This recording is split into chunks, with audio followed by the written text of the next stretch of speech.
Hello everyone. इस video series में हम लोग भारत के पड़ोसी देशों के बारे में जानेंगे। आज के इस वीडियो में हम चाइना के बारे में डिटेल से डिस्कस करेंगे। तो चलिए स्टार्ट करते हैं।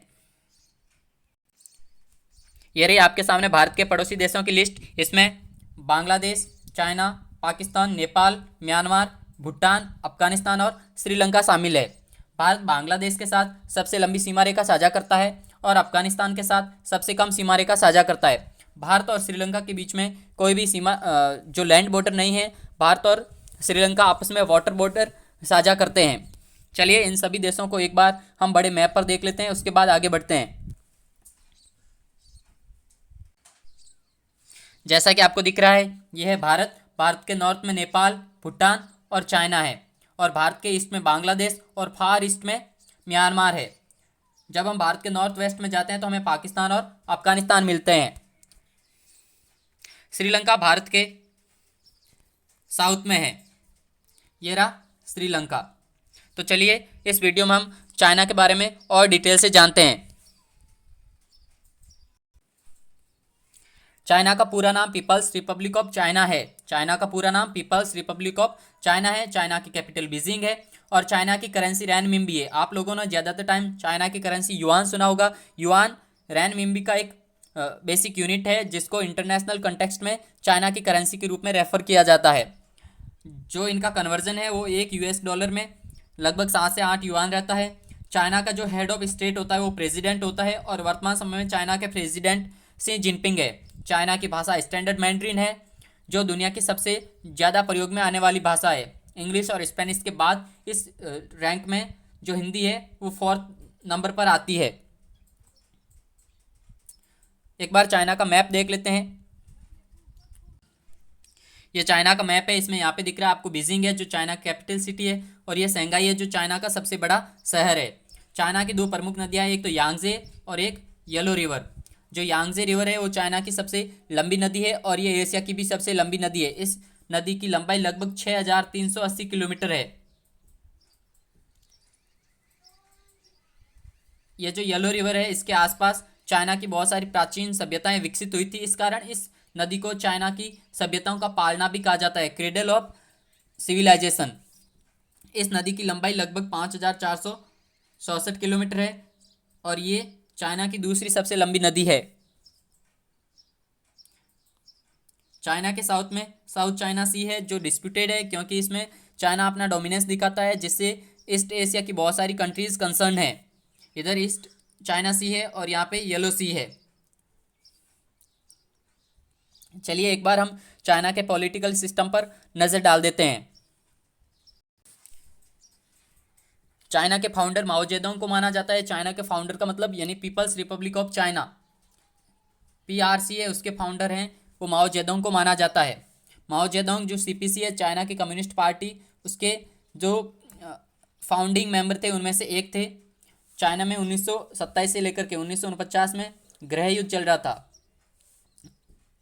इसके बीच में जब 1937 से 1945 के बीच में सेकंड इन चाइनो जापानीज वार हुआ था, तब ये गृह युद्ध रुक गया था। लेकिन जब 1945 के बाद जापानी सेनाएं हार गई थी, तो 1945 से 1949 के बीच में जो चाइना की कम्युनिस्ट पार्टी है उन्होंने जो चाइना की नेशनलिस्ट गवर्नमेंट थी उसको हरा दिया, और 1 अक्टूबर 1949 में जो माओ जेडोंग है उन्होंने पीपल्स रिपब्लिक ऑफ चाइना की घोषणा कर दी थी। इस कारण इनको चाइना का फाउंडर माना जाता है। चाइना में यूनिपार्टी सिस्टम है, यानी कि एक ही पार्टी जो है पूरे चाइना को गवर्न करती है। किसी भी और पार्टी की फॉर्मेशन चाइना में पॉसिबल नहीं है। इस कारण यहाँ पे कोई विपक्ष नहीं होता है भारत की तरह। एक नज़र चाइना की इकोनॉमी पर डाल देते हैं। चाइना ने 1978 में इकोनॉमिक रिफॉर्म्स अडॉप्ट किए थे। उसके बाद से लेकर के अब तक चाइना दुनिया की सबसे तेज़ विकसित होने वाली अर्थव्यवस्थाओं में से एक है। चाइना की एनुअल ग्रोथ रेट वार्षिक विकास दर लगभग 6% से ऊपर रही है। चाइना की नॉमिनल GDP 13.61 ट्रिलियन $, के आसपास है। इस ग्राफ में आप दुनिया की 10 सबसे बड़ी अर्थव्यवस्थाओं को देख पा रहे हैं। उसमें अमेरिका एक पहले स्थान पर है और चाइना दूसरे स्थान पर है, यानी चाइना दुनिया की दूसरी सबसे बड़ी अर्थव्यवस्था है। चाइना दुनिया का सबसे बड़ा एक्सपोर्टर है और दुनिया का दूसरा सबसे बड़ा इंपोर्टर है। इस प्रकार चाइना की इकोनॉमी काफ़ी स्ट्रांग है। एक बार चाइना के डिफेंस पर नज़र डाल देते हैं। चाइना एक न्यूक्लियर पावर्ड कंट्री है, यानी चाइना एक परमाणु संपन्न देश है।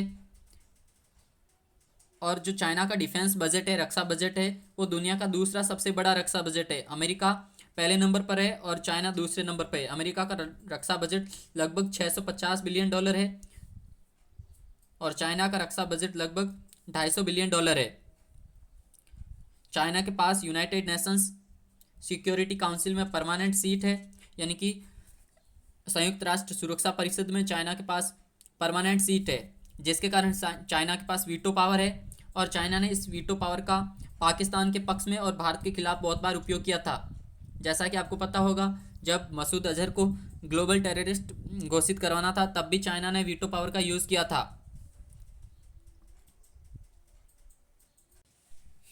अब हम भारत और चाइना के संबंधों के बारे में देख लेते हैं। भारत और चाइना के जो आधुनिक संबंध है वो 1949 में स्थापित हुए थे। जब पीपल्स रिपब्लिक ऑफ चाइना बना था 1949 में, तो भारत पहला देश था जिसने 1950 में चाइना के साथ अपने डिप्लोमेटिक रिलेशंस स्थापित किए थे। 2020 में भारत और चाइना के डिप्लोमेटिक रिलेशंस को 70 वर्ष पूरे हो गए हैं। चाइना है जो भारत का सबसे बड़ा ट्रेडिंग पार्टनर है, यानी कि भारत का जो चीन है सबसे बड़ा व्यापार साझेदार है। और इसमें भारत जो है चाइना के साथ बहुत ही बड़ा ट्रेड इम्बैलेंस भी फेस कर रहा है, यानी कि भारत चीन के साथ एक व्यापार घाटा सहन कर रहा है, क्योंकि जो चाइना है वो लगभग 60 बिलियन डॉलर का सरप्लस ट्रेड करता है भारत के साथ। यानी कि भारत चीन को कम एक्सपोर्ट कर पाता है और चीन से ज़्यादा एक्सपोर्ट लेता है, यानी कि इंपोर्ट ज़्यादा करता है और एक्सपोर्ट कम कर पाता है। इस कारण है जो भारत और चीन के बीच में एक व्यापार घाटा रहता है। लेकिन भारत और चीन के संबंध ज़्यादा अच्छे भी नहीं हैं, क्योंकि भारत और चीन के बीच में बॉर्डर डिस्प्यूट है। इसका कारण ये है कि चाइना है जो भारत की बहुत सारी टेरिटरी को अपना क्लेम करता है। इन्हीं कारणों से 1962 में इंडो चाइना वार भी हुआ था और 2017 में भी डोकलाम डिस्प्यूट हुआ था, जब भारत और चीन की सेनाएं आमने सामने काफ़ी दिनों तक खड़ी रही थी। भारत के इस मैप में आपको मैं दिखा देता हूँ कि कौन कौन सी जो सीमाएं हैं जहाँ पे भारत और चाइना के बीच में डिस्प्यूट है। यहाँ पे आपको दिख रहा है, ये लद्दाख यूनियन टेरिटरी है। इसमें जो एक्साइज चीन का एरिया है, इस पर चाइना ने इलीगली कब्जा कर रखा है। और यहाँ पे जो अरुणाचल प्रदेश है, यहाँ पर भी चाइना अपना क्लेम करता है। इस कारण भारत और चाइना के संबंध अच्छे नहीं बन पाए हैं और ये बॉर्डर डिस्प्यूट भी आज तक भारत और चीन रिजॉल्व नहीं कर पाए हैं। चाइना के बारे में एक और इम्पोर्टेंट पॉइंट डिस्कस कर लेते हैं, फ्रीडम ऑफ स्पीच। जो ह्यूमन राइट ग्रुप है, उन्होंने चाइना को इस बात के लिए क्रिटिसाइज़ किया है कि चाइना में ह्यूमन राइट हैं उनका अब्यूज़ होता है, यानी कि जो फ्रीडम ऑफ स्पीच है वो रेस्ट्रिक्टेड है। इसका कारण ये है कि जो दुनिया की बड़ी बड़ी ग्लोबल साइट्स है, सोशल साइट्स हैं, उनको चाइना ने बैन कर रखा है। जैसे व्हाट्सएप, फेसबुक, ट्विटर, इन सबको चाइना ने बैन कर रखा है। और फेसबुक की जगह वो लोग जैसे वी चैट चलाते हैं, ट्विटर की जगह वीबो, और यहाँ तक कि गूगल को भी उन्होंने बैन कर रखा है। और उनका एक फेमस सर्च इंजन है बाइडू के नाम से। चाइना की जो कम्युनिस्ट पार्टी ऑफ चाइना है वो किसी भी आलोचक को सहन नहीं करती है। वो कोई भी आलोचना करता है उनकी तो उनके ऊपर लीगल एक्शन लेता है। इस कारण चाइना में फ्रीडम ऑफ स्पीच बहुत कम है। इसका एक शाइनिंग एग्जांपल कोरोना वायरस के टाइम देखा गया था, जब जो चाइना के एक डॉक्टर थे ली विलियोंग, उन्होंने कोरोना वायरस के बारे में दुनिया को बताने का प्रयास किया था, तो चाइना ने उनका मुंह बंद करवा दिया था और आखिर में वो भी कोरोना वायरस की वजह से मृत्यु को प्राप्त हो गए थे। इसके अलावा भी और 3 व्यक्ति थे जिन्होंने कोरोना वायरस को लेकर चाइना के खिलाफ आवाज़ उठाई थी, उनके ऊपर भी चाइना ने लीगल एक्शन ली थी।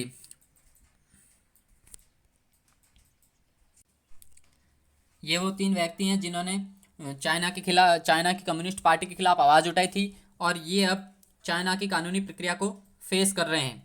तो इस प्रकार से चाइना में फ्रीडम ऑफ स्पीच रेस्ट्रिक्टेड है। चाइना की जो कम्युनिस्ट पार्टी है वो किसी भी आलोचक को बर्दाश्त नहीं करती है। इस वीडियो में हम इतना ही जानेंगे। टिल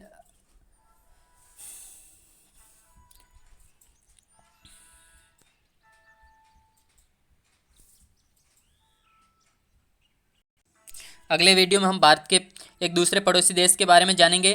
तब तक के लिए धन्यवाद।